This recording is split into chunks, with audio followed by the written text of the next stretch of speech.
नमस्कार दोस्तों। आज हम अखबार के साथ हैं, उनके साथ हम चर्चा करेंगे कि मैं अखबार की क्यों बात कर रहा हूं। वैसे आप सब लोगों को पता है, फिर भी मैं भारत की नई राष्ट्रीय जो शिक्षा नीति है 2020 उसके बारे में चर्चा करूंगा। उम्मीद है आप इसे सकारात्मक लेंगे। उससे पहले आपसे निवेदन रहेगा, प्लीज वीडियो का जो है वो पूरा जरूर देखें। इससे आपको सही और सटीक जानकारी मिलेगी, अन्यथा वीडियो कोई मतलब नहीं रह जाता है। दूसरी बात, मैं काफी दिन वीडियो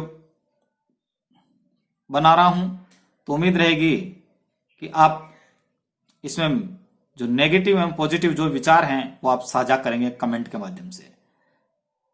तो बिना देर किए शुरू करते हैं।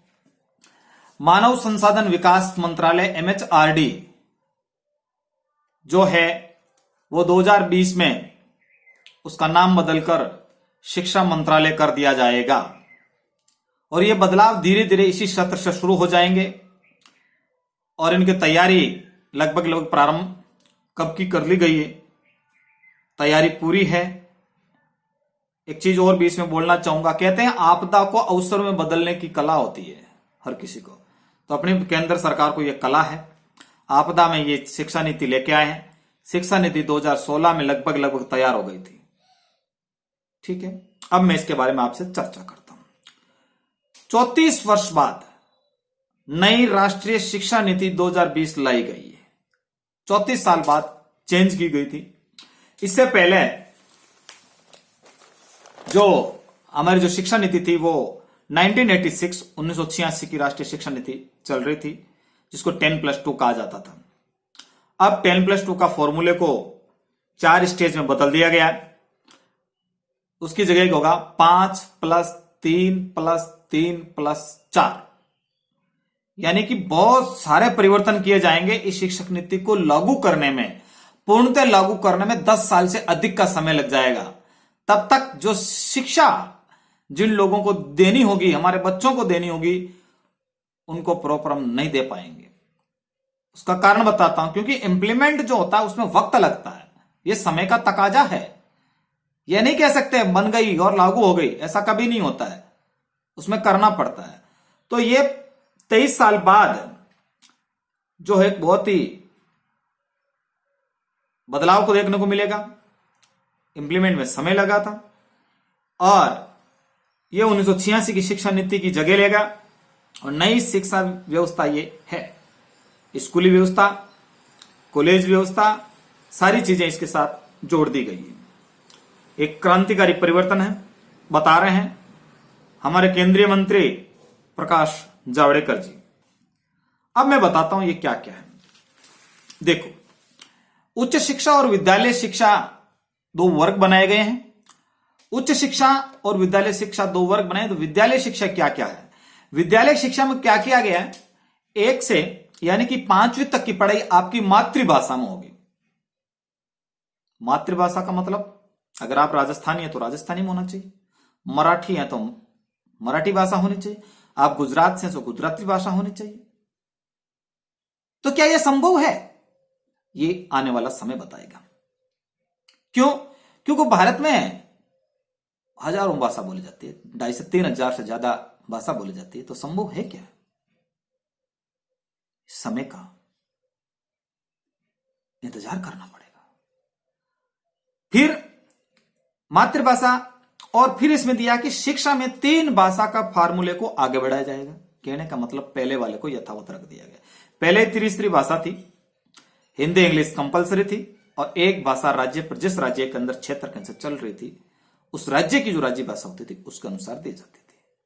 राजस्थान के संदर्भ में बात करें तो राजस्थान में 1986 की नीति, शिक्षा नीति से जो शिक्षा व्यवस्था थी वो त्रिस्तरीय लैंग्वेज में क्या थी, हिंदी इंग्लिश कंपलसरी पेपर था और संस्कृत 10th तक पढ़ाई जाती थी, 6 से 10 के बीच, जो कि तीसरी लैंग्वेज हुआ करती थी। और इसकी जगह कई लोग गुजराती लेते, कोई सिंधी लेते, अलग अलग लैंग्वेज में वो अध्यापन करते। और कोई माइनॉरिटी वर्ग हैं यानी मुस्लिम वर्ग कह दिया जाए तो वो उर्दू लेते हैं तीसरी लैंग्वेज। और ये फॉर्मूले को स्थान दिया गया। लेकिन इस बार संस्कृत को प्राथमिकता दी गई, यानी संस्कृत आपको लेनी ही लेनी है। तो आगे देखें, स्कूल से लेकर उच्च शिक्षा तक इसे प्रमुखता से जगह दी जाएगी, यानी शायद लगभग इसका कहने का, अखबार का जो मीन है वो कहने का मतलब है संस्कृत को कंपलसरी पेपर किया जा सकता है। जिस प्रकार कॉलेज लेवल में फर्स्ट ईयर में, सेकंड ईयर, थर्ड ईयर में, तीनों साल के अंदर जो डिग्री होती है स्नातक की, उसमें कंपलसरी पेपर करना होता है। आपको छठी कक्षा से एबीसीडी सीखनी पड़ेगी सब। कैसा लगेगा आपको, जरूर बताइएगा। स्कूलों में कला, वाणिज्य और विज्ञान स्ट्रीम बंटवारा नहीं होगा। इतने दिन हम 10th पास करते, 11th में कदम रखते, तो सबसे पहले आपको सब्जेक्ट चूज करना पड़ता था। आप आर्ट्स लेंगे, साइंस लेंगे या कॉमर्स लेंगे। अब ऐसा नहीं है, एक नया बदलाव कर दिया है। पहले क्या था, साइंस का बंदा होता तो साइंस ही पढ़ पाता, कॉमर्स नहीं पढ़ पाता था, आर्ट नहीं पढ़ पाता था। अब क्या कर दिया, आपकी इच्छा होगी सा कि मैं तो एक तो बायोलॉजी पढ़ूंगा, एक अकाउंटेंट पढ़ूंगा यानी कॉमर्स का सब्जेक्ट, और एक इतिहास पढ़ूंगा। गवर्नमेंट कह रही हाँ साहब पढ़िए, तो ये गालमेल हो गया। यानी इस पॉइंट को लेकर मेरे विचार से भावनाओं में रहकर किसी का फैसला नहीं करना चाहिए। नहीं सब बच्चे की इच्छा है वो कोई भी सब्जेक्ट पढ़े, हाँ ना। आप एक बायोलॉजी के दम पर क्या उसे नर्सिंग करवा दोगे, क्या उसे डॉक्टरेट करवा दोगे? नहीं ना। तो फिर ये शिक्षा व्यवस्था का क्यों बंटवारा कर रहे हो? लेकिन पॉजिटिव वे में ले, सरकार ने अपने हिसाब से सोचा होगा। फिर बात कर रही साहब, परीक्षा का पैटर्न बदला होगा। पैटर्न, क्या क्या पैटर्न होगा परीक्षा का? परीक्षा का पैटर्न होगा साहब, बोर्ड की परीक्षाएं लगभग समाप्त कर दी जाएगी, वैकल्पिक रखी जाएगी, ऑप्शनल रहेगी। यानी आपकी इच्छा होगी तो बोर्ड दो, नहीं तो हम बिना बोर्ड काम कर देंगे, पास हो जाओ आप, तो क्या दिक्कत है? जैसा भी सीबीएसई सिस्टम है, जो बोर्ड देना चाहता वो बोर्ड देता है, और जो बोर्ड नहीं देना चाहता वो ग्रेडिंग सिस्टम से वो पार हो जाएगा। ठीक है। सीबीएसई की बात करें तो गणित विषय की तरह सभी विषय 2 भाषाओं में पढ़ाए जाएंगे। गणित विषय की तरह सभी विषय 2 भाषाओं में पढ़ाए जाएंगे, यानी गणित जो सीबीएसई में पढ़ाई जाती है, केंद्रीय बोर्ड में पढ़ाई जाती है, 2 भाषा में पढ़ाई जाती है, हिंदी और इंग्लिश में। अभी वर्तमान में अब सभी सब्जेक्ट 2 भाषा में पढ़ाया जाएगा, केवल और केवल लैंग्वेज को छोड़कर। संभव है, देखते हैं। राज्य की बोर्ड परीक्षाएं ज्ञान के अनुप्रयोग को जांचने पर आधारित होगी, ना कि रटने की क्षमता पर। कहने का मतलब ये साइको बेस्ड मनोविज्ञान पर जोर दिया गया है। अच्छी बात है। हर विषय के लिए वस्तुगत एवं विवरणात्मक दोनों तरह की परीक्षाएं होगी, ऑब्जेक्टिव एंड डेस्क्रिप्टिव। 2 तरह की परीक्षाएं होगी। पहले होती थी सीबीएसई में, तो होती थी, राजस्थान बोर्ड में नहीं होती थी, स्टेट बोर्ड में नहीं होती थी। ये भी अच्छी बात है। लेकिन बदलाव क्या किया गया, 10वीं का बोर्ड वैकल्पिक रहेगा। तो भाई 10वीं का बोर्ड तो सबसे बड़ा बोर्ड होता है, उसको भी आप हटा रहे हो। अभी तक हम लोग कक्षा 11th से हम सब्जेक्ट चूज करते थे, मैंने पहले बात की थी। अब सब्जेक्ट कब लेंगे? 9th क्लास के अंदर, यानी 9th क्लास से आपको सब्जेक्ट लेने पड़ेंगे। अच्छी बात है। एक तरफ आप मातृभाषा में शिक्षा देखकर एकदम सब्जेक्ट की आप पर्सनल उसको ट्रेनिंग दे देंगे, के लिए तैयार कर देंगे कि उसको तो बहुत ज्यादा कौशल विकसित हो जाएगा, बच्चे का मानसिक संतुलन बिगड़ जाएगा। तो मैं इसकी पंक्ति की मैं आलोचना करता हूं। साथ ही कक्षा 6 में ही आपको व्यावसायिक शिक्षा और इंटर्नशिप भी दी जाएगी। पता है ना आपको एसटीसी और बीएड में इंटर्नशिप का क्या हाल है? क्या जाते हैं कि सब इंटर्नशिप करने के लिए? नहीं ना। 1 साल के बीएड कोर्स को 2 साल का कर दिया गया था। इसी सरकार 2014-15 में कर दिया था, स्मृति ईरानी जी जब मानव संसाधन विकास मंत्रालय मंत्री बनी थी। वही पाठ्यक्रम का 2 डिवाइडेशन करके टाइम कंज्यूम कर दिया आपने। अच्छी बात। कक्षा 6 से व्यावसायिक शिक्षा में क्या दिया जाएगा?